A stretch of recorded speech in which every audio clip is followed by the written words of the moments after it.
Arthur Bishop est un tueur de haut niveau souvent sollicité pour les missions impossibles. Il peut planifier les meurtres les plus improbables qui soient et sans trace. Pour vivre en paix et quitter l'industrie du meurtre, il simule sa propre mort. Mais ceci ne dure pas lorsque son meilleur ami devient sa plus grande menace. Bishop vit à présent dans une zone touristique au bord de la mer sur son bateau. Il se réveille un matin, boit son café et écoute la musique qu'il aime, puis il sort de son bateau et active une bombe dans le bateau au cas où quelqu'un essaierait de le voler. Il va ensuite dans un restaurant où tous les gens du restaurant le connaissent. Une fille au trait asiatique vient à lui et lui dit qu'elle le cherche depuis longtemps et que son patron veut qu'il tue 3 personnes en faisant croire que leur mort est un accident puisqu'il est un expert du domaine. Et s'il n'accepte pas, elle le dénoncera car il est recherché et avait simulé sa propre mort pour vivre en paix. Bishop remarque aussi que la fille est accompagnée par des gardes qui le regardent d'un air menaçant. Il lui demande la permission de passer un coup de fil et quand il sort son téléphone, il prend une photo de la fille. Quand elle essaye de sortir son arme, il l'arrête et la frappe. Alors les gardes commencent à l'attaquer, mais il n'hésite pas à tous les terrasser avec une grande habileté. Il remarque ensuite sur les caméras de sécurité que d'autres gardes viennent en renfort. Bishop saute du mur du restaurant et descend sur un téléphérique. Bishop retourne sur son bateau et observe l'endroit de loin en remarquant la présence de 2 personnes sur le bateau en train de le fouiller. Sans réfléchir, il sort son téléphone et fait exploser le bateau de loin. Il se rend ensuite dans un endroit où se trouvent de grands containers, ouvre l'un d'eux et brûle son passeport et quelques objets liés à ses informations. Il part ensuite sur une île en Thaïlande et rencontre une dame qu'il a connue dans le passé. Cette dame possède un hôtel touristique sur l'île. Elle l'emmène donc dans une chambre où il a vécu auparavant. Bishop ouvre un endroit secret dans la chambre et sort un sac contenant des téléphones, des armes et des passeports. Il cherche la fille qu'il a prise en photo dans le restaurant. Il découvre alors que la fille est reliée à un homme nommé Kran. Une jeune femme nommée Gina entre dans l'hôtel et demande une trousse de premiers soins à la propriétaire de l'hôtel. Cette dernière remarque des bleus à son bras et lui demande si elle n'a pas besoin d'aide. Mais Gina la rassure que ça peut aller et prend ses médocs et s'en va. Le soir, le propriétaire de l'hôtel aperçoit Gina de loin sur un bateau en train d'être battu par son homme. Elle demande donc de l'aide à Bishop pour la secourir. Bishop ne voulait pas intervenir au premier abord, mais sur insistance de la dame, il accepte et se rend donc sur le yacht. Après un petit affrontement, l'homme se cogne la tête et meurt sur le coup par accident. Après avoir assisté à ça, Bishop profite pour détruire toute trace du yacht en commençant d'abord par fouiller le yacht. Il découvre alors sa photo sur le fond d'écran de Gina, ce qui est étrange. Il fait exploser le bateau et retourne à l'hôtel. Il demande à Gina pourquoi sa photo est sur son téléphone et si elle travaille pour Kran.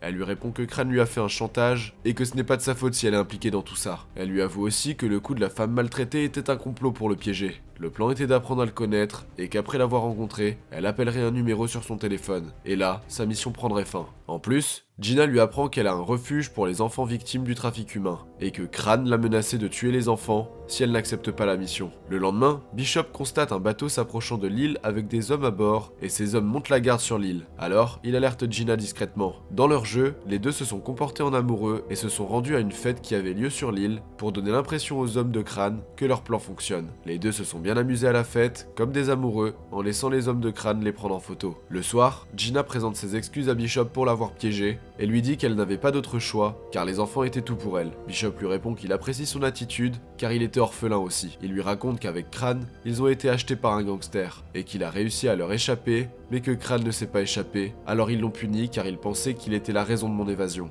Et c'est pour cette raison que Kran le détestait. Touché par toute cette histoire, Gina l'a embrassé et les deux ont passé une belle nuit. Au matin, Bishop donne une montre en souvenir à Gina et lui demande de la garder jusqu'à ce qu'ils se retrouvent. Plus tard, les hommes de Kran viennent et kidnappent Gina. Bishop appelle Kran et lui demande de le rencontrer d'homme à homme. Lorsqu'il rencontre Kran, il lui demande de libérer Gina, mais Kran lui répond qu'il la libérera seulement après qu'il ait tué les 3 personnes de départ. La première personne était un trafiquant d'armes africain emprisonné dans une prison de haute sécurité et il était difficile d'atteindre cette prison. Pour l'accomplissement de la mission, Kran donne à Bishop une capsule GPS et lui demande de l'avaler après avoir accompli sa mission pour qu'il puisse l'aider à s'évader. Bishop leur demande alors les preuves que Gina est encore en vie. Alors Kran le rassure qu'après chaque opération, ils le laisseront passer un coup de fil vidéo à Gina. Il lui dit qu'ils lui enverront sa position après qu'il ait accompli sa dernière mission. C'est ainsi qu'il commence sa première mission. Il se rend en Malaisie où est située la prison. Bishop passe en revue les informations sur la prison dans laquelle se trouve la première personne. La prison était au milieu d'une mer pleine de requins. En plus, elle est entourée d'une falaise de 100 mètres de haut,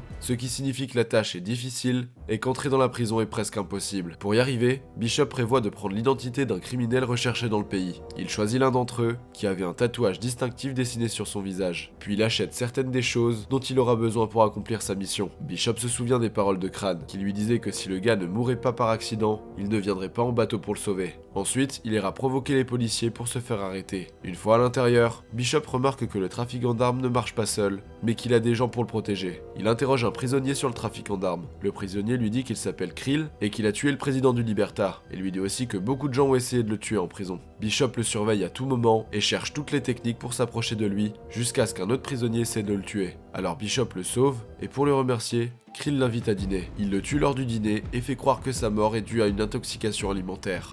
Pour s'évader, Bishop fait exploser le mur de la prison, il avale sa capsule GPS et se jette à la mer. Le capitaine du bateau reçoit un message informatique que Bishop a réussi sa mission.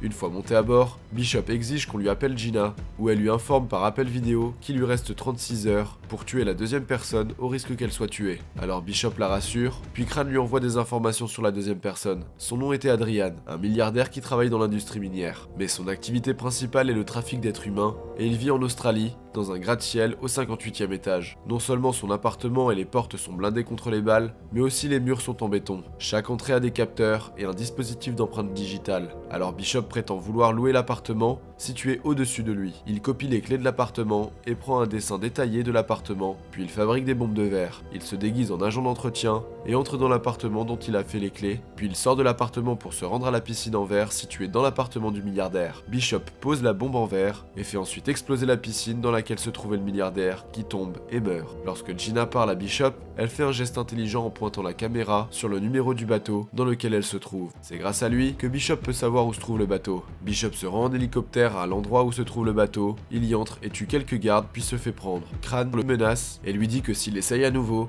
l'accord entre eux sera annulé. Sa dernière mission est de tuer le riche trafiquant d'armes américain appelé Max, qui a acheté un monument aux communistes bulgares. Ce monument a été construit sur une montagne et à l'intérieur de la montagne se cachait un bassin de réparation de sous-marins. Ces sous-marins sont équipés de missiles intercontinentaux. Pour exécuter son plan, Bishop apprend que Max a commandé un hélicoptère médicalisé. Alors il se cache sous l'hélicoptère et lorsqu'il arrive, il place un dispositif qui brouille les caméras de surveillance. Il bat les gardes, fait sauter l'ascenseur lorsque Max se fait accompagner dans la salle sécurisée du bâtiment. Une fois dans la pièce, il trouve Bishop devant lui. Ainsi, ils élaborent un plan où Max ferait semblant d'être mort et d'amener Crane à trouver son corps. Ainsi, Crane devrait envoyer ses hommes le chercher. Du coup, Crane sera seul dans le bateau et il sera facile de le tuer. En effet, la mort de Max a été simulée par une explosion où Max tombe dans le bassin et Bishop l'attend avec une bouteille d'oxygène. Ensuite, ils sortent sur une île et Bishop appelle Crane pour lui demander de libérer Gina. Mais Crane refuse et demande à voir le corps de Max. Alors Bishop informe Crane que le corps est dans son sous-marin. Crane ordonne à ses hommes d'aller au dock du sous-marin pour s'assurer que Max est mort.